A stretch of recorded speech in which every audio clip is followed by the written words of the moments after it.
दोस्तों अभी अभी हमारे सामने क्लासिक फिजिक डिवीजन की प्री जजिंग हमें देखने को मिल चुकी है, जहां पे अगर मैं ये बोलूं कि बहुत कुछ इंटरेस्टिंग हुआ है तो ये एक अंडर स्टेटमेंट होगी डेफिनेटली। तो दोस्तों पहला कॉल आउट जो यहाँ पे हुआ था वो 8 क्लासिक फिजिक एथलीट्स के साथ हुआ था, जिनमें से दोस्तों लेफ्ट टू राइट हम लोग जाते हैं। सबसे पहले माइकल द बुल थे, उसके बाद जस्टिन बॉडेरीना, उसके बाद होजेमा मैनुअल, उसके बाद माइक समरफेल्ड, उसके बाद Terence Ruffins, Ramon Dino, Niall Darwin and Matthews Menegard. तो दोस्तों यहाँ पे हम लोग को इस कॉल आउट में कुछ पोजिंग होते हुए देखने को मिली है, जहाँ जजेस ने काफी बार ऐसा किया कि इन बॉडी बिल्डर्स के बीच फेरबदल बहुत की है और इस पहले राउंड के खत्म होने के बाद 3 बॉडी बिल्डर्स पीछे भेज देते हैं, Ruff Diesel, Ramon Dino and Mike Summerfield, जिससे ये कंफर्म हो जाता है कि यही लोग टॉप 3 होने वाले हैं। उसके बाद दोस्तों और भी कई राउंड हुए। आई थिंक हाँ, सेकंड कॉल आउट में जब ब्रियन इंजली को रखा गया, शुरुआत में दोस्तों वो बीच में थे, इसका मतलब है उस कॉल आउट में वो सबसे मोस्ट प्रोबेबली आगे लीडिंग में चल रहे थे शुरू में, लेकिन जैसे जैसे ये राउंड आगे बढ़ता गया, जजेस धीरे धीरे करके ब्रियन इंजली को बहुत बाहर लेके चले गए। आई थिंक ब्रियन इस साल डेफिनेटली टॉप 10 से तो बाहर है। उनके चेहरे पे भी निराशा हम लोग को दिख रही थी, टॉप कॉल आउट में ना आने की नाखुशी हम लोग को ब्रियन के चेहरे पे नजर आ रही थी। अब दोस्तों ऑफ कोर्स ब्रियन का ये आखिरी ओलंपिया था, वो चाह रहे थे कि अपने आखिरी ओलंपिया में कुछ बैंग के साथ जाए, कुछ बड़ा करके जाए। लेकिन फिलहाल दोस्तों मैंने इतनी इन डेप्थ एनालिसिस नहीं की है ब्रियन की फिजिक की कि मैं ये बता पाऊं कि लास्ट ईयर से कितना ज्यादा डिफरेंट ये वाला पैकेज है उनका और कहाँ एक्चुअली में उन्होंने कुछ मिस किया है। आई थिंक दोस्तों ये सारे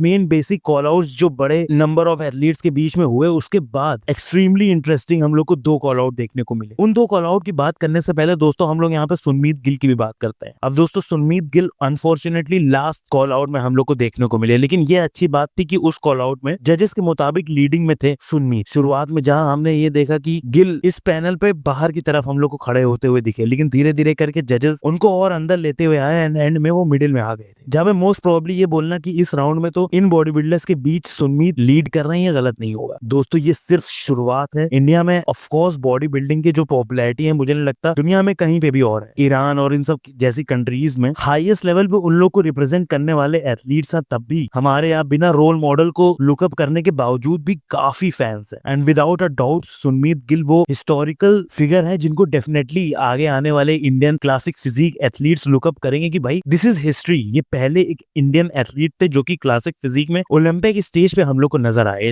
a very big thing. I hope कि अपने करियर में और ज्यादा प्रोग्रेस करें सुनमीत। मुझे नहीं पता वैसे उनके वेट कैप में कितनी जगह है और ज्यादा इस फ्रेम को फिल आउट करने की, लेकिन एक्चुअली में अगर इस डिवीजन में कॉम्पिटिटिव होना है सुनमीत को तो अभी बहुत फिल आउट करना पड़ेगा इस फ्रेम को। एनीवेज दोस्तों हम लोग चलते हैं अपने सेकंड लास्ट कॉल आउट पे। अब एक्सट्रीमली इंटरेस्टिंगली यहाँ पे 2 मैन कॉल आउट हम लोग को देखने को मिला लास्ट कॉल आउट से पहले। ये कॉल आउट दोस्तों हम लोग को होजेमा बीस्ट एंड नायल डार्विन के बीच होता हुआ देखने को मिला, जहाँ मेरे हिसाब से होजेमा इन दोनों के बीच मुझे लीड करते हुए दिख रहे। भले ही नायल डार्विन की मच मोर क्लासिक फिजिक है, उनके प्रपोजल्स कमाल के हैं, बिल्कुल golden era body builder Brian Buchanan जैसे मुझे उनके प्रपोजल्स लगते हैं, स्पेशली उनकी waist to lat ratio. I think इस साल नायल ने on stage come and without a doubt उनकी फिजिक में हम लोग को काफी ज्यादा बढ़ा हुआ एडेड मास नजर आ रहा है। आई थिंक टेम्पा प्रो के कंपैरिजन में डेफिनेटली यहाँ पे नायल की फिजिक, नायल के प्रपोजल्स और ज्यादा बेहतर हो चुके हैं। उनका एक्स फ्रेम और क्लीनर और फील्ड आउट हो चुका है। आई थिंक मैंने नायल डार्विन की रिसेंट की कुछ अपडेट्स के बारे में बात नहीं किया था, लेकिन मैंने देखा जरूर था और उनकी ये अपडेट्स देख के डेफिनेटली लग रहा था कि इस बार वो कुछ बहुत बेहतरीन प्रेजेंट करेंगे, लेकिन इतना बेहतरीन कि वो टॉप 5 पॉसिबली टॉप 4 में लैंड हो जाएंगे, ये किसी ने नहीं सोचा था। आई थिंक बात करें अगर होजेमा की फिजिक की तो वो भी कंप्लीटली फ्लॉलेस थी। कमाल की कंडीशनिंग यहाँ पे नजर आई थी होजेमा की फिजिक। लेकिन आई थिंक ये बोलना तो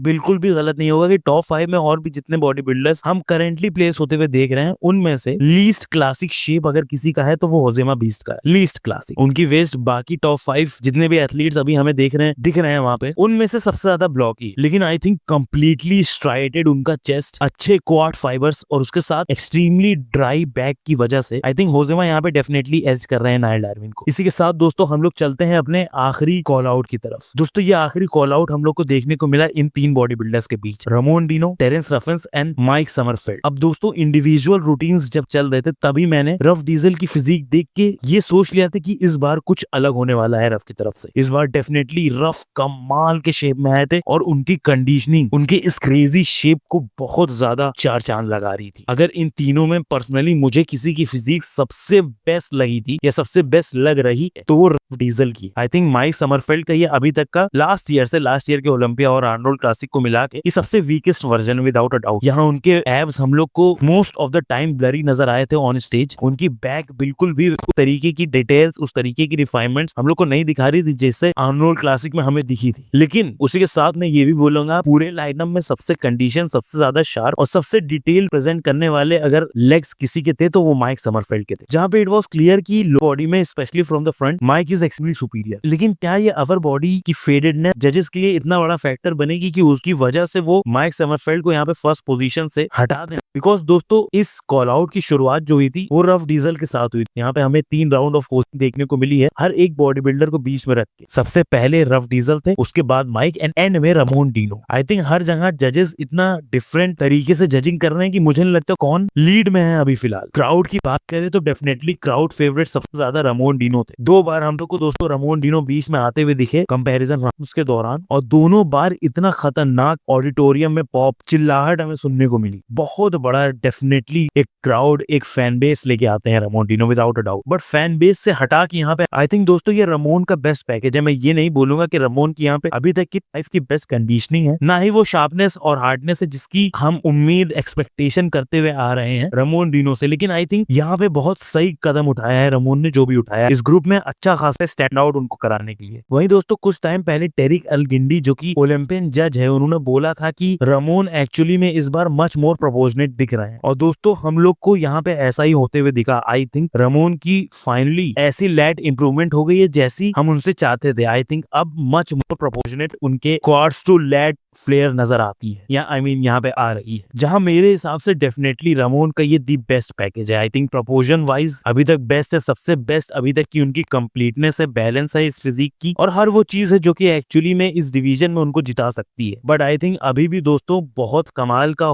ग्राउंड होल्ड करके रखा है माइक समरफेल्ड ने, और दूसरी तरफ हम लोग डेफिनेटली बिल्कुल भी रफ डीजल को तो हल्के में नहीं ले सकता है। मेरे हिसाब से ओपन डिवीजन से भी ज्यादा कंफ्यूजन हम लोग को क्लासिक फिजिक डिवीजन में होगी विनर चूज करने में, बिकॉज मुझे तो पर्सनली ये तीनों अपने अपने एट्रीब्यूट्स में ऑलमोस्ट परफेक्ट नजर आ रहे हैं अभी तक। आई मीन माइक नहीं, लेकिन फिर भी माइक दोस्तों यहाँ पे उन दोनों से बिगड़ है। आपको क्या लगता है कि इन तीनों में से किस एथलीट ने इतना काम कर दिया है कि उसको क्लासिक फिजिक डिवीजन का अगला किंग हम लोग माने?